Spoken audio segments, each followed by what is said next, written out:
You're a telepastor. Good morning, everybody. Welcome. We're at the beginning of Acts chapter 20 here. Paul's going into Macedonia and Greece. This to me is fascinating. So to just give you a sense, chapter 20 is based by just three events, basically. You get a big listing of church heads here at the beginning.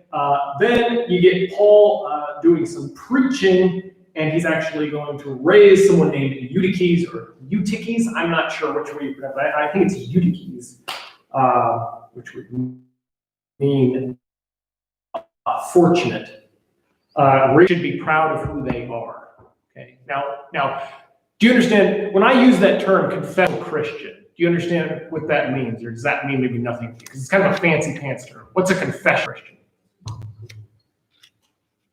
No idea. Okay, this is why, because there are terms. See, here's the thing about theologians. We know we're not that smart. And the only way we figure we can hold on to our job is like we create church terms that make us sound less. No, I'm just kidding. But confessional, here's what confessional means.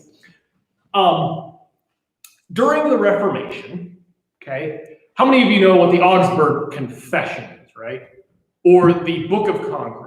Those are the founding documents of the Lutheran Church, right? And as people begin to study the scriptures coming out of the Reformation, they begin to formulate confessions of faith based on their study of the scriptures and the illumination of the Spirit. And they said that we are going to govern our church, our life together in Jesus Christ by virtue of what we find in the scriptures. We're going to hold to this confession of faith.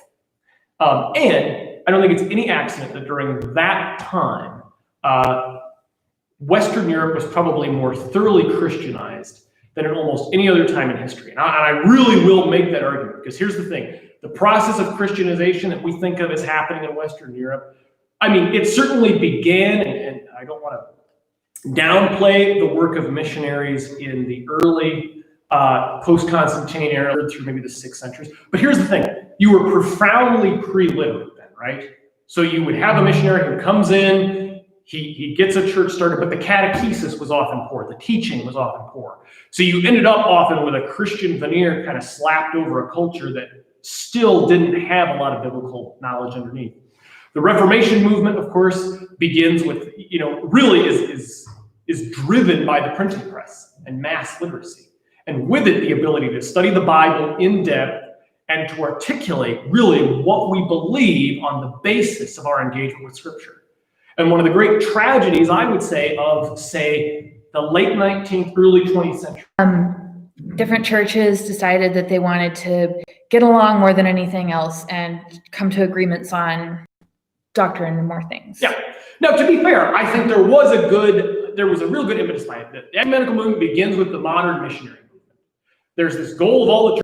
We've got all of these unchristian regions of the world, and we have to get past these petty doctrinal differences to do it.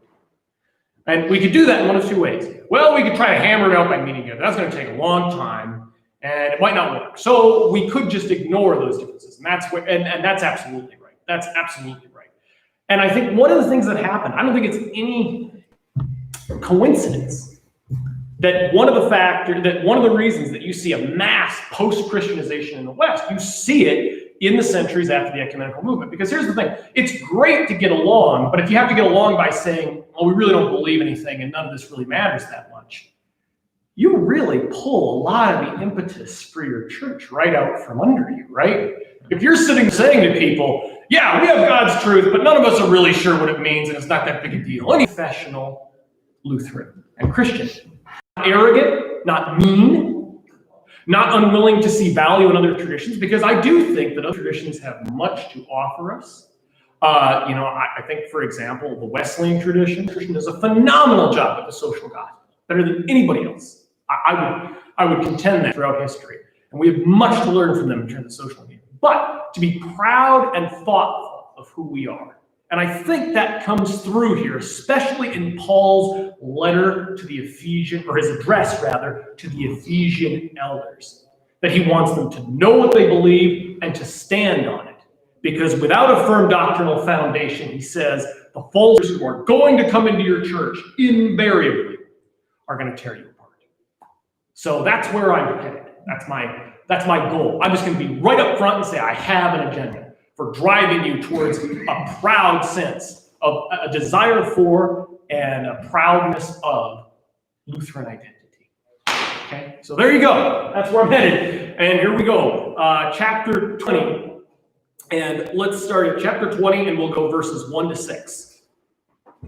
After the uproar ceased, Paul sent for the disciples, and after encouraging them, he said farewell and departed for Macedonia. When he had gone through those regions and had given them much encouragement, he came to Greece. There he spent 3 months, and when a plot was made against him by the Jews, as he was about to set sail for Syria, he decided to return through Macedonia. Sopater the Berean, son of Pyrrhus, accompanied him, and of the Thessalonians, Aristarchus and Secundus and Gaius of Derbe, and Timothy and the Asians Tychius and Trophimus. These went on ahead and were waiting for us at Troas, but we sailed away from Philippi after the days of unleavened bread, and in 5 days we came to them in Troas, where we stayed for 7 days. Can I say, first of all, well done.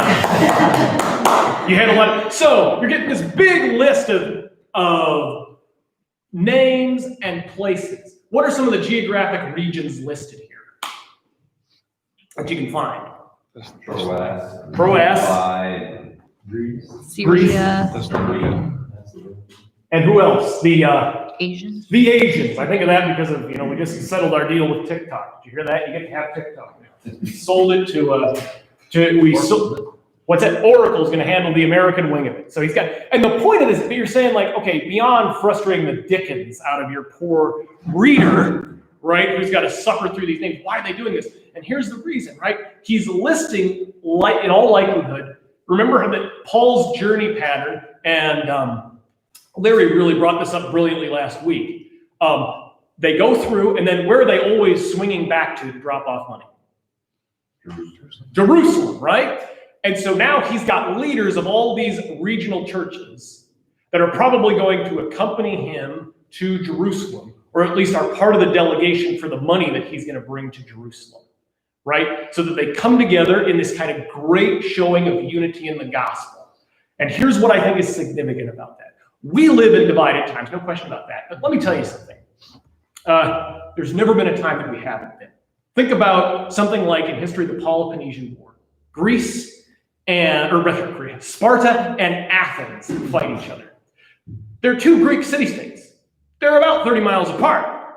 They're the same kind of ethnic group. They're always looking to self-justify ourselves. And one of the best ways to do that, if you can't make yourself perfect, find somebody you can look down your nose at and make yourself better than them. That's how you do it, right? And yet here are these people. I mean, this was amazing, the way in which Christianity was able to create such a great deal of unity across far space of cultural and often linguistic distance was a truly remarkable thing in the ancient world. And I think that's part of what you're beholding here. That's the reason they're listing all these people, because they're trying over and over again.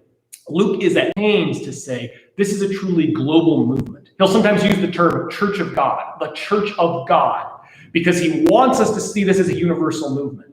And I think that's so important because in our own world, we're kind of in all kinds of ways that you don't even think about. Subconsciously, you're being taught to think about your Christianity as a cultural artifact. People will say, why are you Christian? Because you were raised that way. We'll talk about Christianity as a Western tradition, try to block it off that way, right? Try to minimize its cultural impact, that sort of thing. And over again, Luke wants to say in Acts, no, this is a universal movement because it's a movement that is proclaiming to the world. I'm sorry to say that we really don't have a lot on these guys. I looked in Eusebius' history. We don't get anything on what these guys really do, other than you'll remember one of the things that is interesting, Sopater there. Do you remember what was Sopater the Berean before he was a Christian? Do you remember we ran into him once before? He was one of the synagogue heads. We ran into a Sabater who was a synagogue head, which also kind of explains, the only reason I bring that up is this kind of explains, again, Paul's always in trouble with who? The Jews. The Jews, right? And part of the problem was, right, it just gets really annoying when you've got somebody always siphoning off your best people, right? And start making all these, like, it'd be one thing if this was, it would be bad enough if it was a heretical movement within Judaism. Don't misunderstand.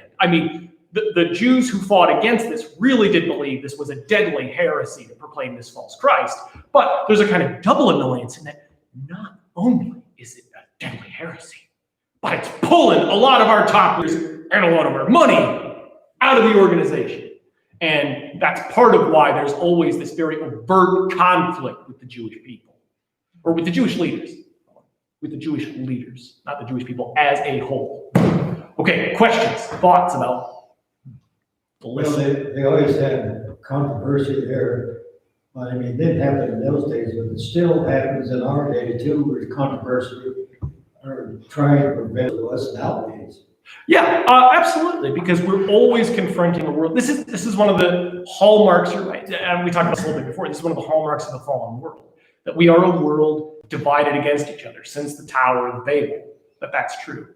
And there have been efforts to bring great world conquerors. That was always the goal, was to bring the world under the leadership of one system, one empire, that you might capture this. I think there's a deep sense of desire for unity. Think about, you are all products of somewhere in the range of the post-war era, 50s to 70s. And remember, he addressed this again to Theophilus, the same guy that he wrote to in the Gospel of Luke. This is why we know that at least this, and I think Luke is being a very honest historian in his own way. He does use we statements all the time. And he probably uses these we statements to differentiate between those, the narrative, that he gets from historical research, talking to Paul or talking to others, and those for which he is actually a part. And the reason I point that out is that people will say to you, one of the arguments that you will get, or one of the efforts you will get to tear down your Christian faith, is to say the sources. And I remember he was a nice guy, but my history professor in graduate school, he and I were sitting when we were doing the archaeological dig in Cyprus. You go to the tavern, and that's when you can really unplug a professor, and they'll tell you what he really thinks. And he looked me right in the eye and he said, I think the sources for the early church are cattle excrement. But he said it differently. That's what he believed, right? That this stuff was completely unreliable, and it was all secondhand, and that it was fictitious. I don't, because I think it conforms to it. I think and I talked about this before, like, why throw in 3 firsthand accounts? Why, if you're just lying and you just want it to be super credible, what would be the easiest thing to do then? If you want it to look like you were there, just write the whole thing. Stick yourself everywhere, man, like they do in Photoshop, where all of a sudden your friend is at the Kennedy assassination, right?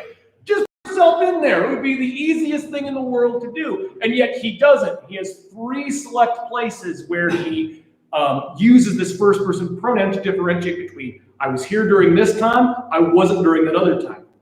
And this makes sense. They all come together at Philippi after the days of the unleavened bread. So that would be the feast of the Passover. This is interesting. The early Christians seem to maintain a degree of, I wouldn't say allegiance to, but they seem to still celebrate to a certain degree the Jewish calendar.